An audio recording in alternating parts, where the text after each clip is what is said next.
Bonsoir à tous, bonsoir à toutes, j'espère que vous allez bien.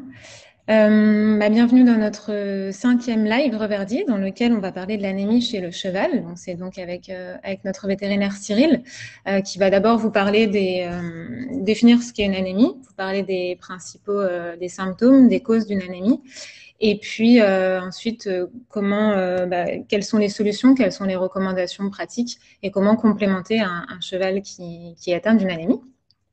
On va répondre en direct à vos questions. Bonsoir Chloé. aux questions que vous nous poserez pendant le live, donc sur Facebook et sur Instagram. Donc n'hésitez pas à nous les soumettre directement. On tâchera d'y répondre directement avec Cyril. Donc, je vais l'ajouter. Il arrive, il est en train de se connecter. Hop. Bonsoir Cyril. Ça va? Ça va bien, toi? Ouais. Parfait. Je sais pas, je vais peut-être commencer du coup puisqu'effectivement ce soir on aborde le thème de l'anémie comme tu l'as dit. Je vais peut-être démarrer par quelques petites définitions, histoire de bien planter le décor et puis de rappeler effectivement ce qu'est l'anémie déjà, puisque ça ne parle peut-être pas à tout le monde. Et puis ensuite je donnerai quelques petites notions, notamment concernant la production, des globules rouges, etc. Puisque, comme vous l'avez sûrement compris, donc ce soir on va la problématique, donc l'anémie va concerner donc le sang et plus particulièrement donc les globules rouges notamment. Voilà, donc si c'est bon pour tout le monde, on va démarrer donc par la. C'est bon? Vas-y. C'est bon, vas-y. Ça Je te marche. laisse commencer. Et puis après, on passera aux questions directement. Ok, très bien. Donc alors l'anémie, effectivement, si on définit simplement ce qu'est une anémie, donc on peut dire que c'est une diminution de la capacité du sang à transporter l'oxygène, donc le transporter des poumons vers les différents tissus de l'organisme, aussi bien le cerveau que les muscles. Et donc cette faculté qu'a le sang à transporter cet oxygène lui est apportée donc par les globules rouges qui sont contenus donc dans le sang. Et ces globules rouges, comme leur nom l'indique, contiennent un pigment de couleur rouge qui est l'hémoglobine. Et donc l'hémoglobine est une grosse molécule qui est composée donc d'une protéine et surtout de fer. Et ce fer finalement est l'élément qui permet de transporter l'oxygène. Et voilà. Et donc c'est aussi pour ça très souvent que quand on parle d'anémie, la plupart des gens tout de suite pensent au fer. Alors pas forcément toujours à juste titre, on le verra par la suite. Mais en tout cas c'est bien de le savoir. Donc si on résume, donc dans le sang on a des globules rouges. Ces globules rouges contiennent un pigment qui est l'hémoglobine, et donc cette hémoglobine contient du fer qui permet donc de transporter l'oxygène des poumons vers les différents tissus. Ok. Voilà, exactement. Donc concernant les globules rouges, si on s'intéresse un petit peu à leur production, mais ils sont produits au niveau des os dans la moelle rouge, la moelle osseuse rouge, à partir de cellules souches.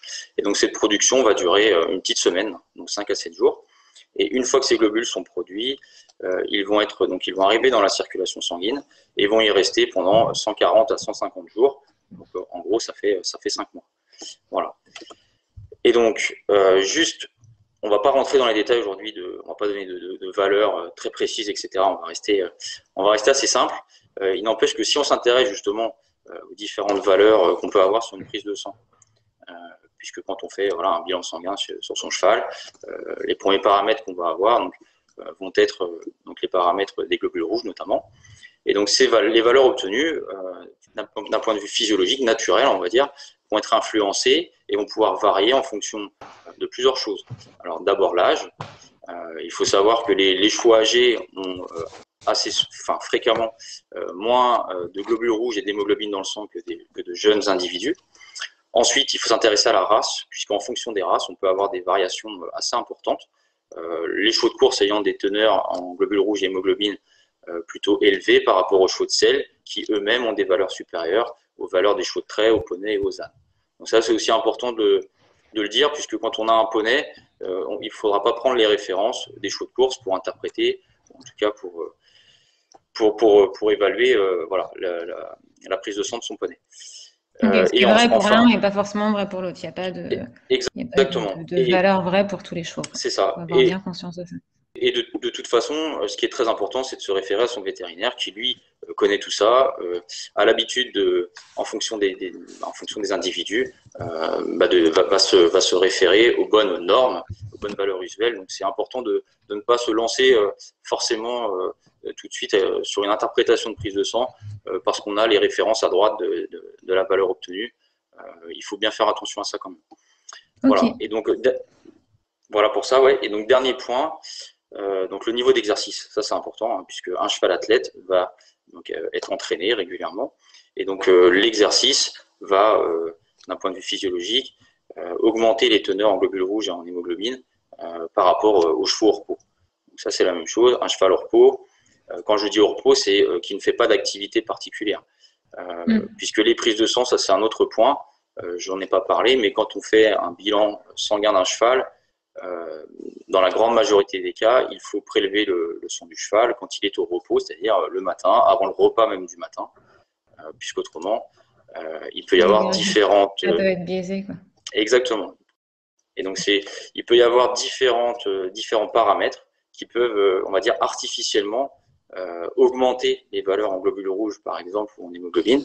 Et donc, parmi ces différents paramètres, ces biais, on a bien sûr d'abord la déshydratation, puisque ça, effectivement, un cheval déshydraté, finalement, aura moins de liquide dans le sang, et donc on aura une concentration des cellules, et notamment, voilà, exactement, notamment des globules rouges, ce qui fait qu'on aura un cheval qui paraîtra, par exemple, tout à fait normal, alors que peut-être au repos, s'il avait été bien hydraté, etc., on aurait eu un cheval avec potentiellement une anémie. En tout cas, voilà, il faut faire attention à l'hydratation du cheval.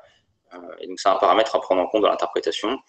Au même titre que, alors, l'histoire de la rate, donc puisque donc la rate est un organe qui est très important au niveau pour l'interprétation des globules rouges, puisque cet organe peut contenir jusqu'à 30% des globules rouges totaux. Et donc, à la faveur d'un stress, d'une excitation ou de l'exercice, le cheval peut contracter sa rate, hein, c'est vraiment au premier degré, hein, on a vraiment cette rate qui peut se contracter et libérer ces globules rouges, cette réserve de globules rouges, et donc augmenter artificiellement, encore une fois, enfin, artificiellement si on part du principe que le cheval a été prélevé au repos. Théoriquement, un cheval au repos ne contracte pas sa rate, mais s'il s'excite ou s'il se stresse au moment de la prise de sang, ça peut aller très vite, hein, c'est quelques dizaines de secondes, eh bien, le cheval peut contracter sa rate. On l'observe assez bien avec les pur sang notamment, les chevaux de course qui ont plutôt énormément d'influx. Eh bien, on va avoir des valeurs plutôt très hautes, voire très hautes. Et donc là, voilà, c'est aussi un paramètre qu'il faut prendre en compte dans l'interprétation. Ok, ça marche. Il faut tenir compte de la race du cheval, de son âge et puis des conditions dans lesquelles ont été faites aussi le prélèvement, la prise de sang, avant d'interpréter Exactement. les résultats. Okay. Exactement. Voilà, ce sont les différents paramètres qu'il faut prendre en compte. Et encore une fois, quand on fait un bilan sanguin, on a des valeurs. Donc ça paraît assez simple à interpréter. On a des valeurs, on a des normes, et on se dit, bon, mon cheval, il a telle valeur, le laboratoire a donc ses références, il est dedans ou il est en dessous, et ça paraît finalement assez simple au premier abord, sauf qu'en fait, il y a tout un tas de paramètres à prendre en compte, et je ne vous parle pas des autres paramètres qui ont été analysés en même temps, qu'il faut également intégrer pour l'interprétation globale. Voilà. Okay. Voilà pour la petite présentation. Après, je ne sais pas si tu as des questions. Alors, on a eu là-dessus, je pense que c'est assez clair. On a eu pas mal de questions sur les symptômes d'une anémie. Est-ce que globalement, tu peux redonner les principaux symptômes? Alors, les symptômes, il y a deux niveaux, on va dire, de symptômes. Il y a les symptômes, on va dire, les manifestations cliniques. On a différents symptômes qui sont plutôt plus ou moins évidents. Donc, on a le cheval qui peut avoir des muqueuses pâles, tout simplement, puisqu'il a moins de globules rouges dans ses capillaires, dans ses vaisseaux. Donc, les muqueuses qui contiennent des vaisseaux sanguins vont être moins rouges, donc finalement sont plus pâles. Ça, c'est le premier symptôme qu'on peut mettre en évidence. Après, il y a tout un tas de choses non spécifiques. Manque d'énergie, un cheval abattu, un cheval qui peut être intolérant à l'effort, donc qui va être en dessous de son niveau habituel en termes d'énergie, en termes de fréquence cardiaque, éventuellement si on a un cardiofréquencemètre. On a aussi d'autres symptômes en fonction de l'origine de l'anémie, puisqu'on va peut-être le voir après. en tout cas, voilà, on peut avoir des chevaux qui peuvent avoir de la fièvre, avoir des muqueuses aussi qui peuvent être jaunes, qu'on appelle ictères. Il y a tout un tas de symptômes qui sont plus ou moins symptomatiques, mais d'un point de vue clinique, on va dire, on peut avoir une orientation sur l'anémie ou pas, hein, mais ce qui reste vraiment très très fiable et vraiment la référence, c'est de faire une prise de sang. Et à la prise de sang, comme je vous le disais tout à l'heure, avant les globules rouges et avant l'hématocrite, en tout cas moi c'est ce qu'on m'a appris à l'école, l'anémie se définit d'un point de vue vraiment analytique, hein, se définit comme une baisse de la concentration en hémoglobine. Donc l'hémoglobine, je le rappelle, c'est le pigment qui est contenu dans les globules rouges et qui contient le fer. Et donc c'est la baisse de cette teneur en hémoglobine qui est dosée dans les prises de sang en dessous d'une valeur seuil qui est définie comme 11 grammes, enfin peu importe, mais en dessous de cette valeur. Et effectivement, le plus souvent, cette diminution d'hémoglobine est associée à une diminution du nombre de globules rouges et une diminution de leur volume total de ces globules rouges par rapport au volume sanguin, donc on appelle hématocrite, mais bon, peu importe. Donc on a 3 paramètres qu'on va regarder en fait et qui nous permettront de nous orienter sur une anémie ou pas. Ok. Et la conséquence du coup, c'est que l'oxygène n'est plus correctement acheminé des poumons vers les différents tissus. Exactement. Donc là, clairement, on a un souci d'apport d'oxygène qui est indispensable, notamment aux muscles, hein, pour produire de l'énergie et produire une contraction. Donc étant donné qu'on a moins d'oxygène dans le sang, si on réfléchit un petit peu, le cœur va devoir augmenter sa fréquence pour injecter plus de sang de manière plus rapide aux muscles et à l'organisme pour apporter la même quantité d'oxygène, d'où l'augmentation du rythme cardiaque. Mais voilà, quand on a un cheval anémié, la réalisation normale de l'effort avec cet approvisionnement finalement de l'oxygène aux muscles ne va pas se faire correctement, ce qui fait qu'on a un cheval qui ne va pas pouvoir s'exprimer correctement et qui donc sera contre-performant, avec donc, comme je vous le disais, une fréquence cardiaque augmentée associée, avec un cheval au repos qui va plutôt être abattu, en tout cas par rapport à d'habitude, hein, c'est toujours du relatif, hein, sur un cheval, ouais, bien sûr. Exactement, qui n'est pas dans son assiette par rapport à d'habitude, puisque bon, voilà, en fonction des chevaux nerveux, plutôt calmes, etc. Et donc ça, ce sont des paramètres qui peuvent nous aiguiller, en tout cas des symptômes qui peuvent nous aiguiller sur une anémie. Alors après, ça reste des symptômes, hein. L'anémie, c'est pas une maladie. Ouais. Voilà, et puis l'anémie, elle est causée par différentes choses. Voilà. On a beaucoup Du coup, en venir concrètement aux causes, et puis après, en découleront les recommandations, et puis surtout les solutions à apporter quand on a un cheval anémié. Je pense que c'est ce qui intéresse le plus. Dis-nous. Ça marche. Donc, juste pour les causes, effectivement, donc je ne vais pas rentrer dans les détails, mais globalement, il y a trois grandes familles, on va dire, de causes. On a, je l'ai mis en 1, c'est le défaut. Enfin, voilà, c'est le défaut de production de globules rouges. Et la première cause, c'est la première cause d'anémie chez le cheval. Et c'est finalement causé par, très souvent, un phénomène infectieux sous-jacent, c'est-à-dire un cheval qui est malade, qui va avoir, par exemple, un problème respiratoire, en tout cas une infection chronique, qui va entraîner en fait,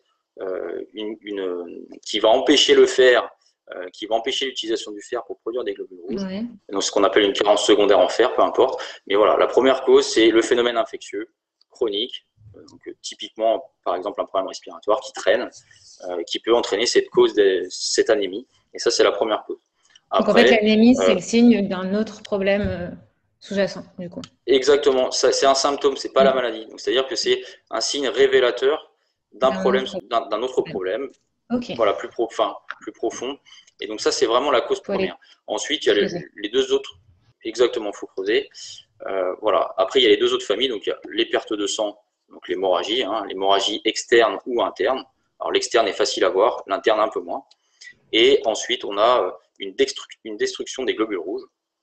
Ce qu'on appelle, voilà, par exemple, dans le cas de la pyroplasmose, où on a donc cette maladie qui va détruire les globules et donc qui va entraîner une anémie. Mais là, on a vraiment des paramètres qui sont différents. Je me permets de te couper quand tu parlais d'hémorragie interne notamment. Est-ce que le cas d'un cheval qui saigne à cause d'ulcères peut engendrer une anémie? Oui, effectivement. Alors, quand on a des ulcères, on ne va pas… alors, à moins d'avoir un saignement très abondant, mais effectivement, avec les ulcères, le problème, c'est qu'on est souvent sur quelque chose de chronique. Et on rentre vraiment dans ce… Alors, on a cette hémorragie potentiellement interne qui est rarement très abondante quand même, en tout cas à ma connaissance. Et on peut avoir donc aussi un phénomène inflammatoire associé. Et donc, ces deux choses ensemble vont entraîner donc effectivement potentiellement une anémie. Donc oui, effectivement, les ulcères peuvent entraîner une anémie, et donc ça peut être un symptôme qui peut nous aiguiller là-dessus, quoi, même si c'est pas spécifique. Et on a une question du coup à ce propos, si le cheval est anémié, enfin raccourci parce qu'il a des ulcères, il a eu des ulcères, si le cheval est traité et soigné de ses ulcères gastriques, est-ce que en théorie, le côté, enfin le problème d'anémie tout va rentrer dans l'ordre, ou est-ce qu'il faut faire quelque chose en plus, ou est-ce qu'à partir du moment où le cheval est traité, tout est censé rentrer dans l'ordre? Alors, les ulcères, c'est pareil, c'est un dossier qui est intéressant. Alors, le traitement des ulcères, il faut déjà effectivement vérifier que le traitement a fonctionné, parce qu'il y a différentes choses qui peuvent quelquefois nous embêter un petit peu dans le traitement. Mais effectivement, si le traitement a bien fonctionné et qu'on a des ulcères qui ont cicatrisé, à partir du moment où le cheval ensuite est bien nourri, voilà, et qu'il a suffisamment donc, de nutriments qui rentrent et qui interviennent dans la production de globules rouges, effectivement, ça va rentrer dans l'ordre. La première source de fer, si on parle du fer, la première source de fer, c'est le fourrage. Voilà, un cheval qui est nourri avec du fourrage, par exemple, voilà, il aura son fer, et donc effectivement, ça rentrera dans l'ordre voilà, de manière plus ou moins rapide, mais oui. Du coup, on en vient sur le fer. On parle beaucoup du fer, et souvent quand on parle d'anémie, on pense carence en fer. Est-ce que tu as des choses à nous dire à ce propos? Est-ce que le simple fait de complémenter le cheval en fer est une solution, oui ou non? Après, je vais être assez cash parce que c'est quelque chose que j'ai tous les jours, enfin, en tout cas toutes les semaines, quand je suis en clientèle notamment. Et puis voilà. Non, très souvent, c'est une erreur clairement, hein, c'est pas une bonne solution, et c'est même une erreur de complémenter un cheval anémie en fer, puisque alors la carence en fer peut, en tout cas la carence d'apport, hein, quand je dis carence en fer, c'est vraiment un cheval qui ne reçoit pas suffisamment de fer dans sa ration. Ouais, un manque de fer dans sa ration. Ouais. Honnêtement, comme je vous le disais, la première source de fer, c'est le fourrage. On analyse des fourrages tout au long de l'année. On a des teneurs en fer qui sont très largement suffisantes. Pour vous donner un ordre d'idée, les besoins en fer d'un cheval, c'est autour, mais un cheval qui travaille, c'est 1 gramme par jour, de 500 kg. Les foins contiennent facilement, si vous voulez, vous allez avoir dans 3-4 kg de foin, vous aurez ce gramme de fer. Donc voilà, si un cheval mange 10 kg de foin, il aura largement assez de fer. En plus de ça, l'alimentation concentrée en apporte. Donc la carence d'apport, elle est très rare chez le poulain, peut-être, le poulain qui ne boit que du lait dans les premiers mois de vie. Mais autrement, voilà, c'est pas possible. Qui mange du foin en quantité suffisante, et en plus de l'aliment concentré, mais même juste avec le foin, y a pas la carence ne peut pas venir de là, en théorie. Exactement. C'est-à-dire qu'un cheval, étant un herbivore, le régime herbivore n'est pas carencé en fer, au contraire.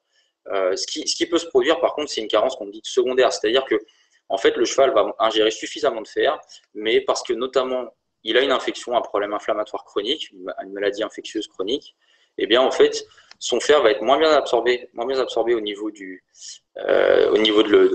tube digestif, et il va être moins facilement utilisé pour produire des globules rouges. Et donc en fait, on a le fer qui est séquestré, et donc là, effectivement, on peut parler de carence en fer, mais c'est une carence secondaire. Mais dans tous les cas, ce n'est pas en apportant plus de fer qu'on va résoudre ce problème de carence secondaire, bien au contraire. Donc en fait, quand on a un problème de fer, en tout cas qui est lié à une anémie, quand on a une anémie, si on doit se poser la question du fer, c'est exactement, c'est très rarement la ration, très rarement. Okay. C'est beaucoup plus souvent comme problème chronique. Donc, alors attends, il y a une question du coup directement là-dessus. Tu disais qu'il y avait assez de fer dans le fourrage, et du coup, on a une question sur l'herbe fraîche. Oui. Est-ce qu'il y a un cheval, est-ce qu'un cheval qui est nourri à l'herbe, j'imagine que c'est la question, est-ce que ses besoins en fer sont aussi couverts, ou est-ce qu'il a nécessairement besoin de… Le foin, c'est de l'herbe déshydratée. Sur les oligo-éléments, c'est juste moins concentré, mais le cheval en mange plus en général. Donc oui, il n'y a aucun problème, hein, aucun souci. Un cheval qui mange de l'herbe, qui mange du foin, n'est pas carencé de manière primaire en fer. Donc, il ingère suffisamment de fer, oui. Ok. Dans la très grande majorité des cas. Hein. À la question comment couvrir les besoins d'un cheval en fer, au niveau de la ration, c'est simplement lui apporter suffisamment de foin, qui est la base, on ne le rappellera jamais assez, qui est la base de la ration. C'est ça, okay, donc c'est vraiment pas le... Voilà, mais c'est important de s'attarder un peu là-dessus, puisque c'est quasi systématique, voilà, d'avoir une supplémentation en fer dès qu'on a une anémie objectivée à la prise de sang. Très souvent, on a le bidon qui est avec le supplément qui contient du fer. Voilà. Ok, alors je te coupe, on a aussi toujours une question à propos du foin. Est-ce que c'est une question à propos à partir du moment où on donne les valeurs du foin, le foin perd en oligo-éléments et en vitamines au cours du temps? Est-ce que... alors, vitamines, oui, effectivement. Vitamines, oui. Oligo-éléments, non, pas à ma connaissance. Les oligo-éléments, ils ne se dégradent pas, à ma connaissance. Les vitamines, oui. Surtout, alors, voilà, les bêta-carotènes, tout ça, oui. Les oligos, pas de souci. Le fer, vous le retrouverez sans aucun problème au mois d'octobre ou au mois de mars, il n'y a aucun souci. Même 6 mois après, il n'y a pas de souci à se ce qui n'est pas le cas des vitamines. Hein. Bêta-carotène, vitamine E, tout ça, c'est dégradé au cours du stockage. J'ai pas de valeur comme ça, mais globalement, voilà. Il faut bien différencier les deux. Quoi. Parce que les minéraux, c'est pareil, ça reste dans le foin, il n'y a pas de problème. Okay, s'il est bien stocké, bien sûr. Ouais. On avait une question sur la pyroplasmose, on y viendra juste après. Il y en avait une simplement avant encore sur le fer. Du coup, est-ce qu'il y a des compléments nutritionnels, pas chez nous, mais qui permettent d'apporter du fer? Est-ce qu'à ce moment-là, c'est inutile, voire même déconseillé pour un cheval anémié et même pour un cheval non anémié? Qu'est-ce que tu peux dire là-dessus? Si j'ai bien compris, il ne faut pas... c'est inutile et même est-ce que ça pourrait engendrer, avoir des conséquences néfastes de rajouter du fer en plus dans la ration? Oui, effectivement. Que le cheval soit anémie ou pas, moi je ne suis pas fan de mettre du fer dans les suppléments, quels qu'ils soient. Voilà, d'ailleurs, si on parle par exemple de l'oligovite chez nous, qui est un supplément qui est fréquemment utilisé, on n'a pas ajouté de fer dedans. Alors ça ne veut pas dire qu'il n'y en a pas, qu'il y en a zéro, hein, puisque comme je vous le dis, il y a des matières naturelles qui sont dedans, des composants qui en contiennent naturellement. Mais je veux dire, on n'en ajoute pas spécifiquement pour justement apporter un demi-gramme ou 1 gramme de fer au cheval. Moi je le déconseille, puisque derrière, on a tout un tas d'effets qui sont potentiellement pas souhaitables pour le cheval. On peut entraîner différentes choses. Je ne vais pas rentrer dans les détails, au cas où, si vous avez des questions, n'hésitez pas. Mais voilà, moi, je ne le conseille pas. Le fer, pour moi, déconseillé. J'ai rarement vu de cas où c'était indiqué, quoi. Ok. Voilà. Et du coup, on peut peut-être répondre directement à la question qu'on avait sur un cheval qui était atteint d'une pyroplasmose. Oui. Alors, je ne sais pas si dans ce cas-là, c'en était une, mais on a une question de pyroplasmose chronique. Je ne sais pas s'il y a une différence. Qu'est-ce qu'on peut faire dans ce cas-là? Est-ce qu'apporter du fer en continu, tu viens de le dire, ce n'était pas une solution. À partir du moment où il avait le fourrage, il en avait suffisamment. Qu'est-ce que tu recommandes dans ce cas? Là, on n'est pas sur on n'est vraiment pas sur le côté inflammation, problème chronique, là. Enfin, potentiellement, ça peut être chronique, hein, bien sûr. Mais là, on est clairement sur une destruction des globules rouges. Hein. Le pyroplasme va détruire les globules rouges. Et donc là, la première chose, c'est traiter le cheval pour justement contre ces pyroplasmes. Et une fois que le cheval sera stabilisé à ce niveau-là, eh bien, l'idée, c'est de mettre en place une alimentation qui va être bien équilibrée, bien pourvue en protéines, bien pourvue en oligo-éléments, type cuivre notamment, qui est intéressant, en vitamines du groupe B notamment, vitamine C, pourquoi pas. Voilà, tout ça pour faire en sorte de favoriser la production de globules rouges. Mais il est clair que sur une pyroplasmose, la première chose à faire, c'est surtout pas de penser au fer, justement. C'est clairement le vétérinaire va mettre en place un traitement spécifique contre cet agent infectieux. Et une fois que ce sera stabilisé, eh bien, voilà, on met en place une ration. Moi, très souvent dans la pratique, on a des chevaux qui vont perdre de l'état, qui vont être justement abattus. Ce qu'on fait, on remet de la protéine. En tout cas, moi, j'aime bien mettre une ration concentrée, bien pourvue en protéines, de qualité. Hein, on ne va pas travailler de la luzerne, par exemple. On va plutôt aller sur chez nous, du Meustimul ou du breeding en aliments. Et puis après, supplémenter en vitamine du groupe B, en vitamine C, cuivre. Là, on va couvrir les besoins quotidiens. Et puis après, on contrôle. 3 semaines plus tard, on voit si ça repart dans le bon sens. Ok. Donc plutôt s'assurer voilà, d'une ration équilibrée et notamment les éléments, les oligo et vitamines sur lesquels il faut faire particulièrement attention, c'est cuivre et toutes les vitamines du groupe B. Ou alors, pas forcément toutes. Après, il y en a 3-4 qui sont intéressantes. Il y a la vitamine C, oui, ça c'est clair, parce que comme le cuivre, elle est intéressante pour justement améliorer l'absorption et le transport du fer notamment, ainsi que son utilisation. Les vitamines du groupe B, alors après, voilà, on prend les détails, mais c'est la B2, B6, B9, B12. Souvent, les gens connaissent bien la B12. Ouais. Voilà. Donc ça, ce sont des vitamines que nous, on apporte, on va dire, de manière normale. En théorie, elles sont synthétisées produites par la flore du cheval, la flore intestinale du cheval. Mais quand on a un cheval qui est plutôt affaibli, malade, étant donné qu'on est incapable de quantifier, en tout cas, c'est pas facile de quantifier leur production, eh bien, on va supplémenter, puisqu'il n'y a pas de risque à supplémenter. Et dans tous les cas, voilà, c'est plutôt conseillé de faire comme ça. Ok. On fera, je me permets de te couper. Juste après le live, on publiera une petite infographie qui résumera tout ça et qui parlera justement du cuivre, qui rappellera les vitamines dont tu viens de parler, sur lesquelles il faut faire particulièrement attention. Et tu parlais des protéines tout à l'heure. Est-ce qu'une carence en protéines, elle peut être directement liée, favoriser une anémie? Alors, effectivement, quand on regarde, j'ai pas de valeur chez le cheval, mais chez l'homme, on a à peu près 15% des apports en protéines qui sont consacrés à la production d'hémoglobine, donc la production du pigment qui est dans les globules rouges. Donc effectivement, il est clair que quand on a un cheval qui est anémié ou quand on veut prévenir cette anémie, il est important de s'assurer que le cheval reçoit suffisamment de protéines et des protéines de qualité, puisque le cheval n'étant pas un bovin, on ne peut, voilà, l'azote ça ne l'intéresse pas, quoi. Lui, il a vraiment besoin d'acides aminés qui sont donc indispensables et parmi lesquels donc voilà, je ne sais pas si ça vous parle, mais en tout cas, la lysine est très importante. Et donc, peu importe, mais en tout cas, nous, quand on formule ou quand on propose des aliments ou des compléments pour des chevaux potentiellement anémiés ou quand on veut vraiment supplémenter correctement un cheval, eh bien, on va choisir des protéines de qualité. Le tourteau de soja, alors sans OGM et français, hein, de préférence, en tout cas, c'est le cas chez nous. Et après, on peut avoir aussi recours à des protéines un peu plus spécifiques, protéines de lait, par exemple, qui est très intéressante, qu'on peut utiliser à petite dose. Ouais. Voilà. Okay. Donc, et ça, c'est très, très important, effectivement, d'intégrer ces protéines dans l'approche.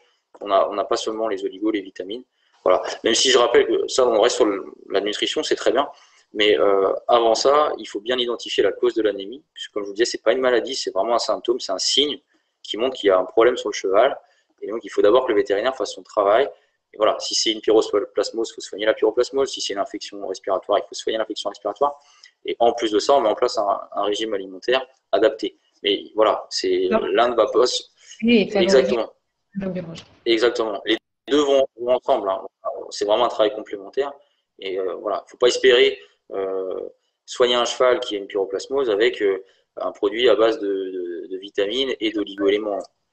Oui, non, il faut rester quand même. Voilà. L'idée, c'est vraiment d'aider le cheval à retrouver des teneurs normales et des valeurs normales.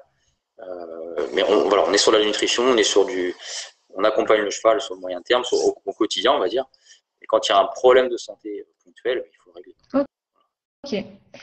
Est-ce que on parlait tout à l'heure un petit peu des chevaux qui étaient plus ou moins sujets? Est-ce qu'un cheval qui est atteint de la maladie de Cushing est plus sujet à être anémié, aux anémies ou pas? Oui, effectivement, les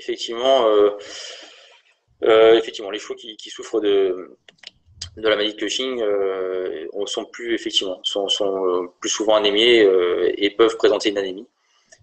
Voilà, au même titre que les vieux chevaux également. Mais oui, il est clair que souvent, quand on a des chevaux Cushing, on surveille les paramètres, les globules rouges, etc. Au même titre qu'on surveille aussi les globules blancs, tout ce qui est immunitaire. Et sachant que le Cushing peut favoriser notamment des troubles infectieux chroniques qui sont eux-mêmes à l'origine donc de problèmes d'anémie. Sur ce point. Voilà, exactement. Après, c'est pas aussi simple que ça, mais voilà.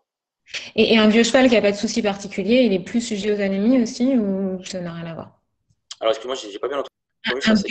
Un vieux cheval en bonne santé qui n'a pas de souci particulier, est-ce que lui aussi est plus sujet aux anémies qu'un Oui, cheval? alors après, il faut relativiser l'anémie hein, parce que assez souvent, quand on a, je vous parlais tout à l'heure d'une valeur physiologique, un seuil qui est défini clairement, donc en gros c'est 11 grammes de par décilitre d'hémoglobine, peu importe. Quand on est un peu en dessous, entre 10 et 11, on se dit ah, mon cheval est anémié. Quand on est sur un vieux cheval qui n'a pas d'activité particulière, il faut relativiser cette anémie qui est quand même une anémie assez faible. On n'est pas à 6 grammes d'hémoglobine, donc il faut aussi, ça c'est le travail du vétérinaire, hein, c'est pas, et c'est à lui de vous apporter l'interprétation justement.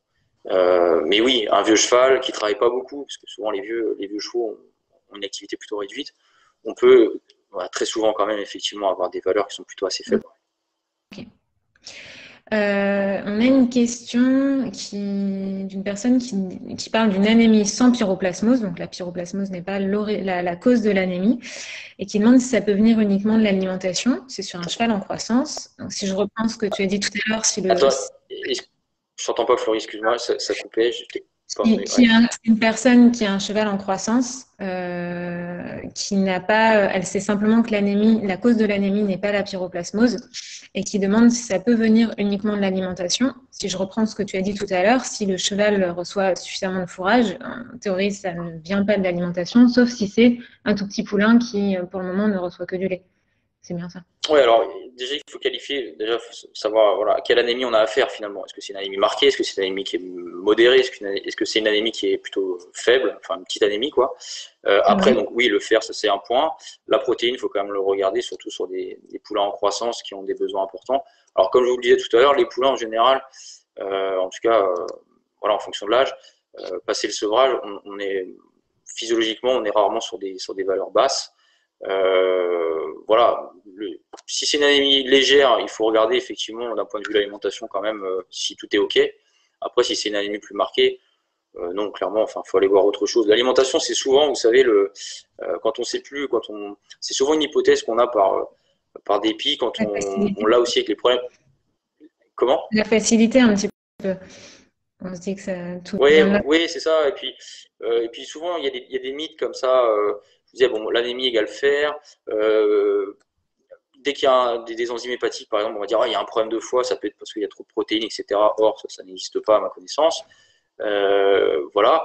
Donc, faut faire attention. L'alimentation, c'est pas toujours elle n'est pas toujours responsable de choses d'anémie, de problèmes hépatiques, etc. Il faut bien aussi savoir, voilà, essayer de quantifier, en tout cas d'évaluer quel type d'anémie on a sur quelque chose de très marqué. C'est pas de l'alimentation, c'est même pas de l'inflammation chronique. Quand on a une anémie qui est vraiment sévère, honnêtement, après ça c'est le vétérinaire bien sûr qui le dit, qui fait les examens, mais voilà, on a quand même en fonction des valeurs, ça va nous orienter sur des problématiques. Voilà, en fonction de ce qu'on va avoir comme vraiment, parce que anémie souvent c'est un terme générique, on dit mon cheval est anémié, et on peut avoir un cheval vraiment très anémié et puis un cheval qui a, je dis entre 10 et 11, là on se dit bon, c'est une petite anémie mais il n'y a rien de grave. Donner un petit peu les valeurs seuil. Oui, alors pour l'hémoglobine, pour tout. Pour l'hémoglobine, on a une question aussi sur le taux d'hématocrite. Vas-y, pour tout. Oui, alors l'hématocrite, en gros, c'est. Oui, non, il n'y a pas de souci. En général, l'hématocrite, donc l'hémoglobine, comme je vous disais, c'était 11. 11 grammes, la valeur seuil. L'hématocrite, on est donc au-dessus de 30%, ça c'est clair. Un cheval qui travaille, on va être entre 35 et 40.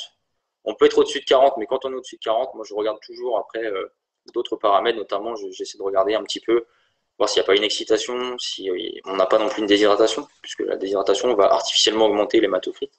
Ouais. Voilà. Et puis les globules rouges, c'est en général, voilà, les normes, ça va dépendre des races, hein, mais minimum c'est 7 millions, on va dire. Et puis après, ça peut monter à 10 millions, 11 millions. Mais encore une fois, attention, moi honnêtement, je regarde d'abord l'hémoglobine. Les globules rouges relativisent, hein, puisqu'on peut avoir des chevaux. Je regardais encore, j'ai assisté à une formation là, il n'y a pas très longtemps. On avait une pouliche qui était au ras des pâquerettes en hémoglobine et en hématocrite. Par contre, elle avait une teneur en globules rouges qui était normale, qui était à 8 millions. Okay. Voilà. Donc, il faut tout interpréter dans son ensemble. Et encore une fois, ce ne sont pas juste des chiffres, quoi. Enfin, il faut vraiment tous les prendre en compte. Et puis ensuite, faire l'examen du cheval, bien sûr. Et pareil, il y a une chose dont je n'ai pas parlé et que font les vétérinaires au laboratoire, c'est de regarder un peu le sang au microscope. Parce que ça c'est pas quelque chose, bien sûr, qui parle beaucoup, mais ça va permettre aussi de voir certaines choses. On peut voir, si on a de la chance, on peut voir des pyroplasmes, hein, l'agent responsable de la pyroplasmose, etc. Donc, tout ça, c'est un examen, c'est pas si simple que ça, en fait. Donc, pour vraiment être certain que, que son cheval souffre bien d'anémie, moi, je vous conseille de vous rapprocher de votre vétérinaire qui, en théorie, bah, voilà, lui, à partir d'examen, vous dira oui, votre cheval est anémié, mais vous inquiétez pas, ou alors oui, effectivement, il faut mettre en place un traitement puisque effectivement, je suspecte telle ou telle maladie. Donc voilà, moi je conseille d'éviter de se lancer dans des interprétations parce qu'on a reçu par courrier le bilan de son cheval et on se dit ah mon cheval est anémié, tout de suite on va sur internet acheter un supplément masse de fer. Voilà. Ouais, si j'ai bien compris. Clairement éviter, clairement éviter. Ok. Ouais. Et est-ce qu'une anémie, on a une autre question sur les causes, est-ce qu'une anémie peut avoir plusieurs causes en même temps ou est-ce que c'est plutôt super rare? Oui. Bah après, effectivement, alors tu peux cumuler, hein, tu peux avoir un cheval à l'entraînement, un cheval qui a des ulcères gastriques chroniques et qui en plus contracte une pyroplasmose, par exemple. Alors là, vraiment, le cheval n'a pas de bol. En plus de ça, il peut être très fortement parasité. Où là, le parasitisme, on sait aussi que ça peut entraîner des saignements là, au niveau du gros intestin. Ça peut aussi favoriser forcément des pertes hémorragiques. Donc oui, on peut avoir tout à fait un cumul, mais on peut tout imaginer finalement. En biologie, il y a tous les cas de figure qui peuvent... Il y a les chevaux qui n'ont pas de chance, qui peuvent avoir des ulcères, des parasites, et puis en plus une pyroplasmose. Mais voilà, après, en général, je ne pense pas que ce soit le plus fréquent. Okay. En tout cas, les problèmes significatifs. Et est-ce que tu peux nous parler de l'ail? On a une question sur l'ail qui demande... La question exacte, c'est quelle dose d'ail peut-on donner à un cheval de 500 kg Alors, le but cette personne apporte de l'ail en tant qu'antiparasitaire ou anti-insecte. Elle demande jusqu'à quelle dose elle peut lui en donner sans provoquer une anémie. Alors ça, effectivement, c'est une question intéressante puisqu'effectivement, souvent on pense à l'oignon qui présente une toxicité vis-à-vis des globules rouges notamment. Mais là, il peut également entraîner on va dire, peut être toxique potentiellement pour l'hémoglobine notamment.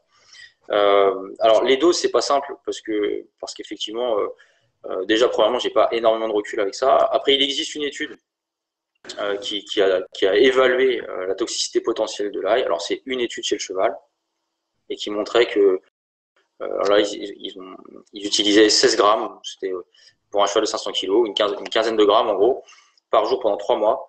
Et donc ils ont noté durant ces 3 mois une baisse des globules rouges et de l'hémoglobine et de l'hématocrite.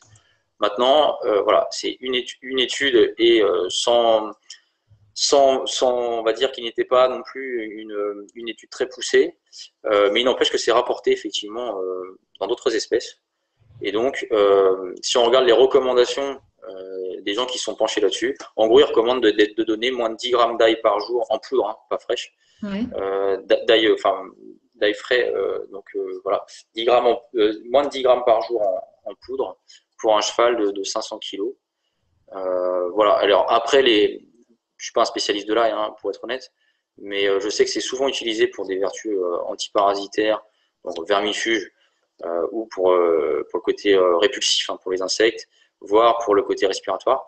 Dans cette étude, ce qui est intéressant, c'est qu'ils ont montré, en tout cas, il y avait une tendance à l'amélioration de symptômes respiratoires. Donc les chevaux étaient mieux d'un point de vue respiratoire. Par contre, pour tout ce qui est antiparasitaire et répulsif, moi, personnellement, je ne connais pas d'études qui le démontrent. Alors voilà, je sais que c'est utilisé en pratique, mais voilà. Donc moins de 10 grammes pour un cheval de 500 kg, puis un mois, pas plus, de mon point de vue. Ouais, voilà. Ok. Est-ce que tu as d'autres choses à ajouter? Il y a une ou deux questions qui sont très particulières, donc on y répondra en direct ou n'hésitez pas à nous envoyer un message ou un petit mail, on y répondra directement. Juste si je résume, l'anémie, en gros, c'est une diminution de la capacité du sang à transporter l'oxygène jusqu'au tissu. Ouais. L'anémie, c'est plus un symptôme, il y a différentes causes, mais c'est pas une maladie, c'est une conséquence d'une autre maladie. Ouais. Et pour ça, faut soigner la maladie et puis après s'assurer que la ration soit bien équilibrée, notamment en cuivre, en vitamines, donc B2, B6, B9 et B12, je crois. Vitamine C. Ça. Et Exact. puis, contrairement à ce qu'on pense, rajouter du fer en plus dans la ration, ce n'est pas une solution, sachant que le cheval, qui est un herbivore, en a largement suffisamment dans sa ration. Et au contraire, apporter trop de fer peut avoir des effets oui, clairement. Exactement. C'est le message qu'il faut retenir, je pense, de ce petit live, c'est anémie ne veut pas forcément dire supplémenter en fer. Ça c'est certain. Et je vous le déconseille même. L'autre petit point, en tout cas, il existe une autre famille de nutriments qui sont intéressants pour protéger les globules, sont les antioxydants, qui sont intéressants aussi chez le cheval athlète, puisque le cheval athlète, en fait, au niveau musculaire, il est plutôt très sollicité. L'oxygène peut entraîner des dégâts aussi au niveau des muscles. Et donc, il est aussi important d'apporter des antioxydants. Alors, les antioxydants basiques, vitamine E, sélénium, vous en avez parlé la dernière fois avec Aneva. Il existe tout un tas d'antioxydants. La vitamine C en fait partie. Et donc, ces antioxydants sont également intéressants pour protéger justement les membranes des globules rouges notamment. Et donc, voilà. Donc, ça, c'est aussi ça rentre aussi dans le régime quotidien global du cheval athlète. Donc, on a toutes ces vitamines du groupe B, on a ces oligo-éléments qui sont intéressants. Donc, quand tu dis protéger les membranes, la conséquence directe, c'est que ça limite la destruction des globules rouges. Exactement. C'est-à-dire que l'oxydation, comme on le dit, peut effectivement attaquer les membranes des muscles, des cellules musculaires, mais aussi des globules rouges qui sont des cellules. Et donc entraîner potentiellement effectivement leur éclatement, en tout cas leur destruction. Ok. Voilà. Et donc ça peut être. Carapace. En tout cas, ça va neutraliser les attaques et puis sachant qu'effectivement l'anémie peut être aussi un symptôme du surentraînement chez le cheval. Un cheval qui est trop entraîné peut être aussi anémié, tout simplement. Ok. Voilà. Bon, tu as d'autres choses à ajouter, c'est bon? Écoute, je crois qu'on a fait le tour. Voilà.